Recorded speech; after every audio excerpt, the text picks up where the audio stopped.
Hello viewers, and many thanks for keeping it Pillar TV. My name is Jimmy Njoroge and this is The Spotlight, the show that puts your leaders on the spot. Today on the set we are joined by a phenomenal guest here, Mr. Kamotho Waiganjo, who is a Nairobi-based lawyer and also former CIC commissioner. Welcome to the set, Bwana Kamotho. Asante, good to be here. And I must start by saying that as I grew up, I really looked up to you because I wanted to become a lawyer, and that dream still is valid. That's a valid dream. I do hope you achieve it. Sure. And do your bit, and the country and the future will reward you. All right. Now, back to the issues here, Bwana Kamotho. We witnessed the Supreme Court upholding the, President Uhuru Kenyatta's election. What was your quick reaction or your thoughts to this? And what is your expectations following what will now be the detailed verdict of the same case? I think the place to start is the invalidation of the 8th August election. There was a positive side to that process and a negative side to it.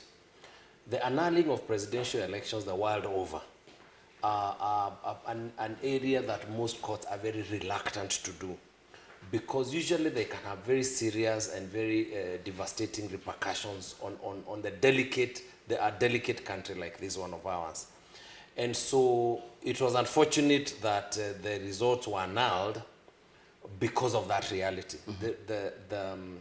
The countries, many countries in which that sort of thing has happened have ended up becoming very, very unstable.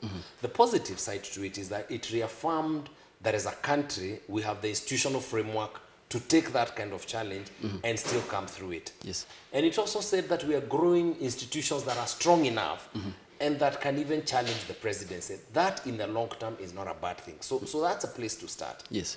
Now, obviously, the elections were annulled for very specific reasons. And people forget that the elections were annulled for 4 reasons only. One, that the elections were announced before all the forms from the polling stations had reached the chairman. 2, that some of the forms were of dubious validity, particularly the ones relating to the constituency. Number 3, that the Electoral Commission had not allowed full access to its server. Yes. So when the commission was preparing for this election, it made sure that it resolved those issues. And so many of the issues that had been the basis for the nullification in August were resolved in this election. Yes. So even when this petition was filed, it was filed on fresh grounds. And the primary grounds were the question of nomination, whether the president and the participants should have been required to be nominated afresh, and 2, the question of the elections that didn't happen in the 25 constituencies. And there were fairly easy legal answers to those questions. So at the technical side, I think any lawyer would have told you this petition was going to be dismissed. Yes. Now back to the same Bwana Kamotho. Even as we saw the celebratory mood, with the festive parts of the country, other parts of the country still believe that there was the legitimacy issue. How do you view this from where you sit? The reality is, yes, there will be a legitimacy question. A significant proportion of the country did not participate in the elections. That's a reality. The turnout in the elections was pretty low for several reasons. Yeah. One, obviously, because of the boycott call, because it did have people who didn't turn up for the boycott call. Secondly, that generally by-elections, repeat elections, tend to have fairly low thresholds of appearance or voting. And then number 3, people forget that it's not 100% of Kenyans that vote. It's only about 75% on average of Kenyans that vote. But there is a legitimacy question. But the reality is this. Legitimacy in an election process is resolved by legality. The minute you have people who turn up, whatever that percentage is, the ones that determine to turn up, those are the ones that legally guarantee you the seat. Yes. And legitimacy then becomes defined by legality. And that is why in a by-election, the other day, there was a by-election in Kisii, one of the constituencies. The turnout was what, 30-something%. Nobody is questioning the legitimacy of that member of parliament. Yes. So the legitimacy question is always answered through legality. But obviously, once the president is in office, he must also now ask the question, how do you ensure that you are governing a significant portion of the country that recognizes you, not just recognition in law, but recognition politically as their legitimate head of state. So that is an important question, but that's a consideration that comes after you have become the leader. We also saw Githu Muigai, the AG, say that legitimacy issue is political. Mind breaking this down for us? It's political because the law, the reason, if you see, it's either legal or political. The reason it is not legal, because legal legitimacy is defined in the Constitution. What does it say? It says you get 51% of the people who cast their votes. The people who turn up on that day and who vote, you get 50% plus one. Number two, to ensure that you have a spread, and sometimes Kenyans forget that, the Constitution also requires that you must have 25% votes of the vote cast in half the counties. That ensures that you're not only voted by a small segment of the country, which happens to have a huge population. Once that question is resolved, the legal legitimacy question is determined. It is resolved. Now, the issue of political legitimacy is a question of there are people who do not, because they did not vote for you, who will obviously have a problem with your leadership. That is not unique to Kenya. In the US, if you go to the US, there's a huge segment of the population that does not consider Donald Trump legitimate because they didn't vote for him. They voted for Hillary Clinton. They think he's a disaster. That does not mean that he's not a legitimate president legally of the US. So that's a political question. And that is why I said that once then you're in office, you must then work towards expanding your political base to ensure that that political base is enhanced, the political legitimacy is enhanced. But that is not to say that you're not legitimately in office. It just means politically you need to expand your boundaries. And I think that is going to be the challenge and a priority for the Jubilee Now, team. even as we talk about this, Bwana Kamotho, in the wake of this victory, so to speak, also we've seen some of the NASA supporters talk about, you know, throw tantrums saying that this didn't happen. Now, I want to bring in the issue of ethnicity here. Are we likely to see this come to an end where we still witness some voting blocs supporting their own?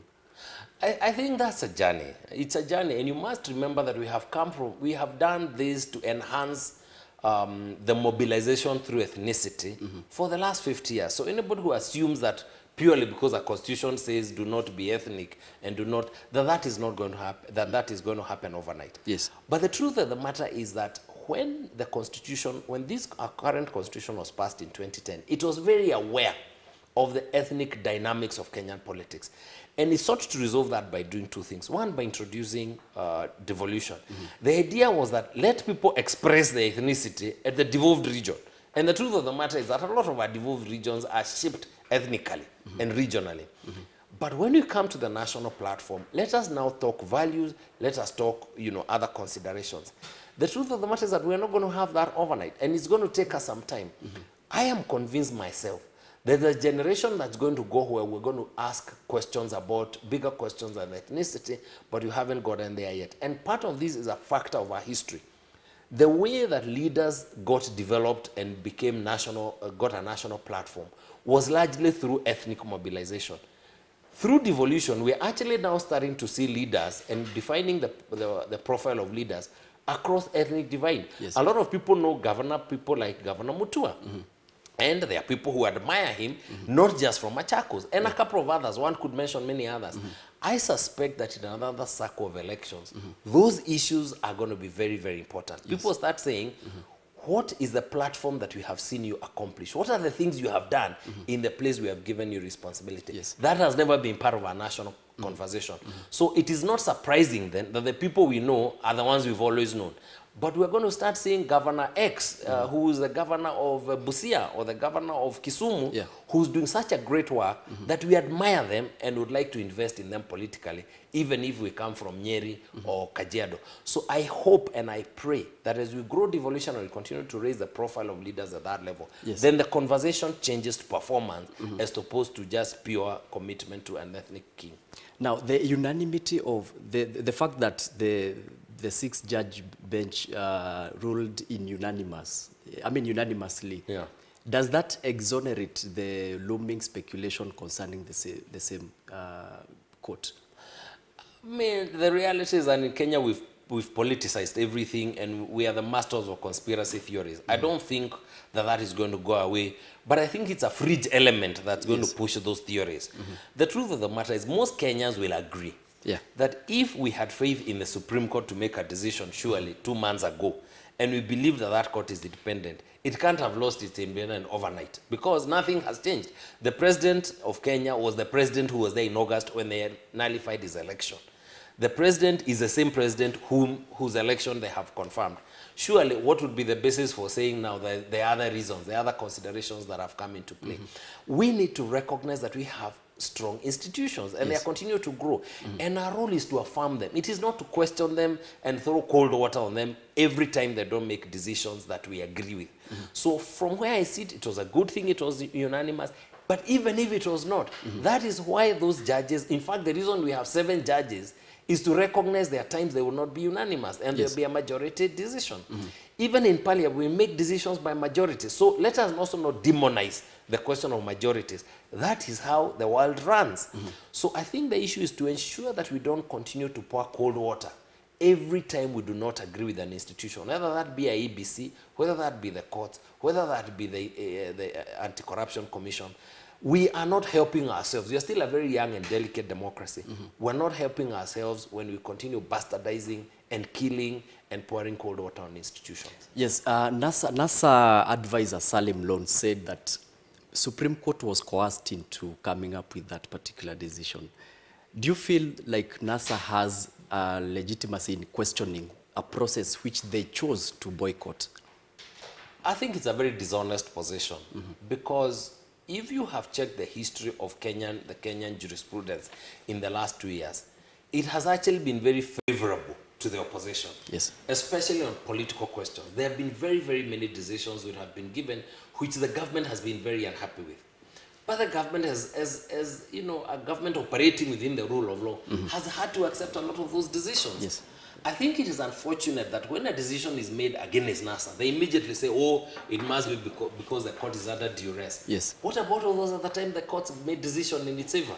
Does it mean that the court only acts independently when it makes certain decisions? I think it's unfortunate. And unless one is able to show evidence, because it can happen. I mean, duress can happen. But surely if you're going to make an allegation of that nature, I mean, show us the evidence.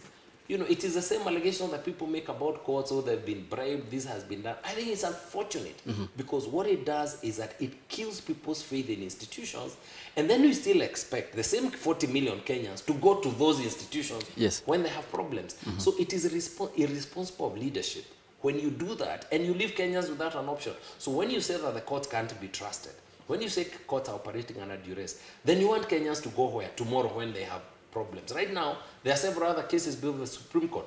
So should Kenyans be expected to believe in that court if we cast negative aspersions on it? Now, we need to address ourselves to whether, as a country, we require a dialogue. Of course, we've seen NCCK calling for dialogue. I want you to hold on to that thought, then we come back and talk about that in details. Many thanks for keeping it. Pillar TV, this is Spotlight, and remember today we are with lawyer Kamotho Waiganjo talking about the aftermath of the repeat presidential polls and also the ruling that was made by the Supreme Court of Kenya. Keep it Pillar TV. We'll be right back after this short commercial break.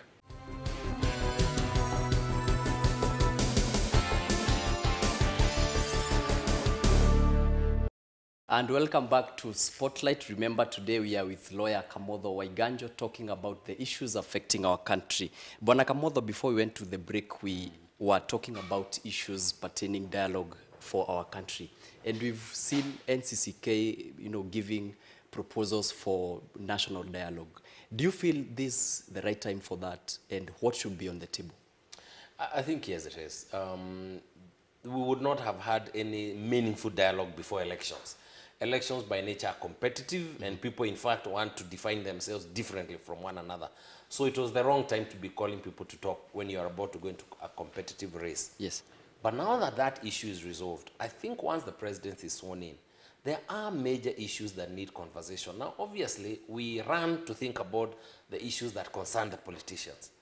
But there are major issues. If you have noticed the riots that have happened in the last couple of weeks, there are very many young men who are willing and who are available weekly to come to the streets. Those are not people who have jobs. When you can get 1,000, 2,000, 5,000 young people who are available anytime at that age, that is an issue for national dialogue. Sure. The question of whether we have designed a political system that is inclusive, not just in terms of reality, but even in terms of perception, is a real question. The question about what happens, is our political system that delegitimizes the person who loses a presidential election and who represents the aspirations of large segments of Kenya, and we ensure that they have no place in government whatsoever, particularly in terms of holding government accountable. Is that sustainable in the long term? The question about the size of our executive, the fact that we have a very thin executive, where you have only the president and the vice president and the deputy president as the key stakeholders in the executive, everybody else is appointed. Is that an issue that we need to revisit? Those are real issues that we need to have a conversation with. And that conversation needs to happen now, when the elections are over. However, whatever conversation we do, whatever it is we do, we must do it within the framework of the constitution we have. Yes. Which is why, for me, it was unfortunate that when the court, the Supreme Court in September, came and said, listen, the elections have not been performed properly. Go back and have elections. IBC conduct the elections. If those elections are not conducted properly, we will nullify the election again. That is why it was unfortunate that NASA, instead of going through the parameters given by the Constitution, yes, chose to go outside the Constitution. Ultimately, whatever we do, we must work towards having it within the constitutional framework. If the Constitution has challenges, let us converse. How can we adjust it to ensure that it meets the aspirations of the Kenyan people?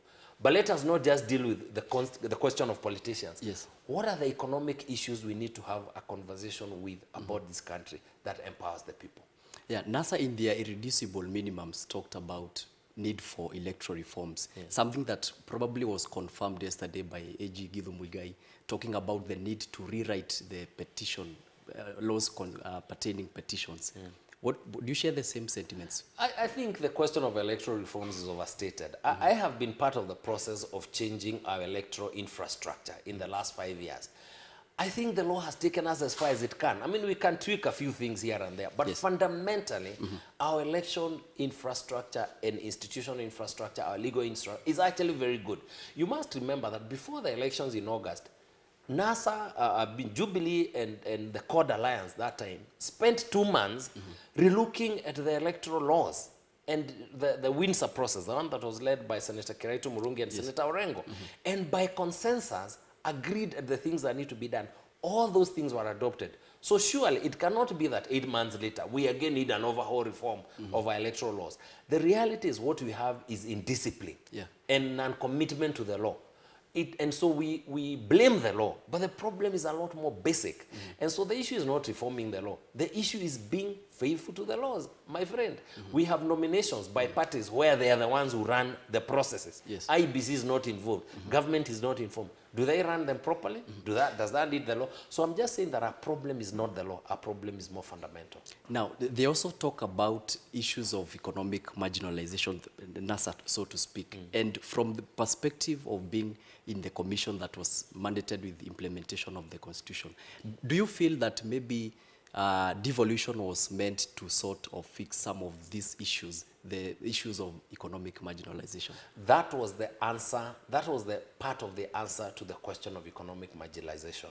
By ensuring that the way we distribute resources was rule-based, as opposed to, discretion of the executive. And I think we've done a lot of that. The truth of the matter is that resources now in this country are fairly equitably shared. Not perfectly, but I think we've gone a long way there. Now, if the county governments are not managing to utilize the resources properly, if they're not becoming engines of development, we need to ask why. The issue is not to go back and rechange the whole thing. It is to ask why is it that the counties are not doing that, and what is it that can be done, reducing corruption, ensuring more accountability, more involvement, inclusion. That can happen, but let it happen within the framework that we have set. Yes, a section of leaders also in NASA think that the way out to this economic marginalization could be going back to form the People's Assembly. First of all, is this anchored in the Constitution, the People's Assembly? People's Assembly, of course. I mean, people can assemble. The issue is what is the role of those assemblies. Yeah. What those assemblies cannot do is take over the legitimate roles of existing institutions. They cannot make law. They cannot make resolutions that have binding effect. They cannot form alternative government. Those things are in the Constitution. Yes. But if there are forums for discussing issues, the Constitution recognizes the right of people to assemble. But once you have assembled and come up with resolutions, Yes. you then process them through the systems that are provided for in the law. So anybody who thinks that these are alternatives to existing systems is actually operating extra-constitutionally. Constitutionally, we have institutions that are provided for. The exercise of sovereignty that people talk about and the direct exercise of sovereignty, the Constitution in Article 1.1, what does it say? All sovereignty is going to be exercised in accordance with the Constitution. Sure. So even direct sovereignty must be exercised in accordance with the Constitution. With the same Constitution, the Yes. spirit and letter. Yeah. Now, Bwana Kamotho, let's talk about leader of opposition, NASA, Raila Odinga. Could we say this is the end of the road for Raila? I don't know. I think it's going to be a tricky position for him going forward. The reality is that Raila Odinga still commands the respect of a significant proportion of Kenyans. Yes. And not just in Luo Nyanza. I think, you know, a significant portion of Kenyans, and you cannot dismiss that. But the reality is that he's also been in that position for a long time. And at his age and experience, it definitely is time to think about the future. And remember that he has entered into political pacts with people like Kalonzo Musyoka and all. That question they'll have to resolve. What does that mean now, going forward into 2022 and whatever other political arrangements come in the future? But the reality is that Honorable Raila Odinga has a role. I am not sure that his role is going to continue to be the formal leader of the opposition. I don't see that. Still at that, a section of Jubilee leaders are saying that maybe it's time that Raila exit political stage to do other things, maybe to advise other countries. What do you feel about this? I will leave NASA and its brigade to decide the proper role for Honorable Odinga. But the truth of the matter is that at his age and experience, he also does need to let a new generation of leadership grow out of that movement. Otherwise, what will happen is after some time when he has to exit, because eventually everyone exits, there will not be the sort of natural leadership that needs to grow out of NASA to ensure that he takes that mantle. He has a role as a national level, as a state leader, as a statesman, but I am not sure that it will continue to be the presidential candidate and the formal leader of that movement. I think his role needs to be redefined. Now, I want us to delve into matters Kirinyaga County, and we witnessed a week ago that High Court in Kerugoya dismissing petition against Governor Anne Waiguru that was filed by Martha Karua, the NAK leader, NAK Kenya leader rather. How do you, or did you see this coming? No, because I was a lawyer in the process, of course I saw it coming. Because the petition was defective. And we could tell that from the beginning. The only issue was a question of time. But it was fundamentally defective. So that even if it was to go on appeal or onwards to the Supreme Court, these sorts of petitions have been dismissed, not just for Kirinyaga. But I think the bigger question is that it's important for the leadership of Kirinyaga to focus on the very critical work of re-energizing that county and rebuilding that county. The reality, if you look at what happened in the first term, Governor Ndath's term, there's a lot of work that was not done in that county, which explains why Governor Ndathi did very dismally in the elections. Now, Governor Waiguru has a lot of work to do, and the earlier she moves away from the distraction of an election petition, the better it is for Kirinyaga. I think the people of Kirinyaga spoke in terms of their leadership. The petitions are obviously a legal and constitutional way of resolving disputes, but I think at some point it's important to let the leadership proceed. In any case, it's only 5 years. In 5 years, people get another opportunity. But of course, I leave that to the people of Kirinyaga. Mine is just to be their lawyer. Okay, now Karua, who happened to be in the courtroom, raised issues saying that some parties could have been having prior knowledge concerning the outcome. How did you treat this? I think that was very unfortunate. It should be treated with contempt. Honorable Karua has come with her supporters in that court many times. Many times. And we have never said the reason she has come with him is because. The truth of the matter is that when people know, because people know that there's a decision to be made, Honorable Karua's supporters were in Kerugoya. Yes. Honorable Egoro's supporters were in Kerugoya. And by 2/3 of the decision, people can tell where the decision is going. And they'll start celebrating. You know, this assumption that Kenyans are stupid and they don't know what it is that is happening is unfortunate. People can tell where a decision is going. Then it just happened that Honorable Egoro happened to be in the neighborhood. And I explained in court. She happened to be launching the Reno unit. And she decided to come to court. Yes. And of course, being a politician, her supporters will follow her, just like Honorable Mother Karua. I remember Karua said that the battery of journalists that was present in the court was not... Because of the nature of the ruling. Yes. Even when there was a ruling about the application she had made, yes, about the dismissal of all petitions, there was a battery of journalists. You know, I mean, the reality is journalists will follow where the news is. When there's an application to dismiss a petition of the magnitude of the profile of Honorable Igoro and Karua, yes, of course journalists will be there. It's only natural. I would not be surprised that they themselves would have called journalists, just like, you know, Honorable Igoro will call journalists. Everybody who is a politician will look for journalists to cover an event. The only problem is that when the results go one way, then of course the others will start crying foul. Yes. Even here in the Supreme Court, did you notice on the day of the decision how many journalists are there? Even international journalists. Yeah, a couple of them. Because of the nature of the decision being made. So, yes, so I think, again, that's what I said. This habit is a very bad habit. Yes. Where every time decisions don't go our way, we must cast aspersions on institutions. Is unfortunate. Yes. It is unbecoming of the leader of that caliber. It is the same things we saw on NASA. Jubilee has also done it before. Yes. It is unacceptable. Now, Bwana Kamotho, my director tells me that we have to wind up, but I want us to look at the bottom line. Yes. As Kenyans psych up for the swearing-in ceremony that is supposed to be held next week, what is in Uhuru Kenyatta's interest? What does he need to fix? President Uhuru Kenyatta must come to terms with the reality that a good segment of Kenyans did not come out to vote in this election. Yes. That is not something that should be encouraged again. And so whatever it is that his government can do, whatever is humanly possible to close that gap, it may not be closable completely, that he must do. The government that is performed in the must not just be inclusive, but must also look inclusive. Number two, the programs, the transformation programs that they have started on infrastructure, on water, those programs need to be finalized very, very quickly. And especially those that empower the people. Number three is the youth question. Yes. These youth that are coming out and demonstrating in all manner of places and with a lot of vigor and energy, that energy needs to be taken somewhere, not to the streets.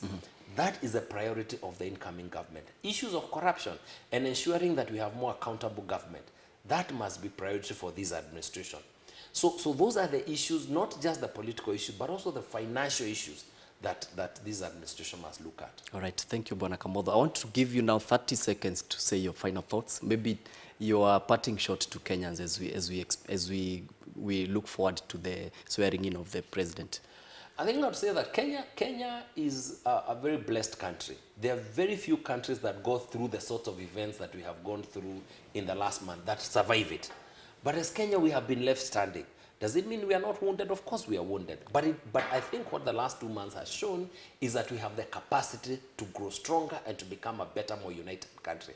And our role now is to grow, is to build on the achievements we have made, not to tear them apart. And that is a responsibility not just of the president and his team, but also of the opposition led by Honorable Raila Odinga. It is time to build. It is not time to destroy. All right. Many thanks, Bwana Kamotho. Asante. And I hope that next time I will be seated that side. And I'll be the one on that side. By the way, I always aspire to be a journalist. So yes, maybe we'll exchange. Probably that can happen. Thank you. Many thanks for your time and also your insightful information right there. That is lawyer Kamotho Waiganjo, who is helping us dissect on issues affecting our country. We come to the end of the program. My name is Jimmy Njoroge. Until next time, it's a goodbye, good luck, and God bless you.